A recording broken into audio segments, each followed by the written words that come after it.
আপনি কি জানেন, এক গ্রামে ইউসুফ নামে এক কিশোর ছিল। সে প্রতিদিন মসজিদে নামাজ পড়তে যেত। একদিন সে দেখল মসজিদের মেঝেতে অনেক ধুলো জমে আছে। কেউ তাকে বলেনি, তবুও সে একটি ঝাড়ু নিয়ে পুরো মসজিদ পরিষ্কার করে দিল। কাজ শেষ হলে চুপচাপ বাড়ি ফিরে গেল।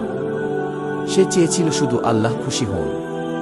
কয়েক মাস পরে গ্রামের একটি কুরআন প্রতিযোগিতার আয়োজন হল। ইউসুফ খুব চেষ্টা করেছিল, কিন্তু সে ভাবছিল যে হয়তো ভালো করতে পারবে না। প্রতিযোগিতার দিন সে আত্মবিশ্বাসের সঙ্গে তিলাওয়াত করল এবং প্রথম স্থান অর্জন করল। সবাই তাকে অভিনন্দন জানাল। ইউসুফ মনে মনে ভাবল, হয়তো মসজিদের সেই ছোট সেবাটুকু আল্লাহ কবুল করেছেন কি। সে বুঝতে পারল, আল্লাহর ঘরের জন্য করা ছোট কাজও অনেক বড় বরকতের কারণ হতে পারে।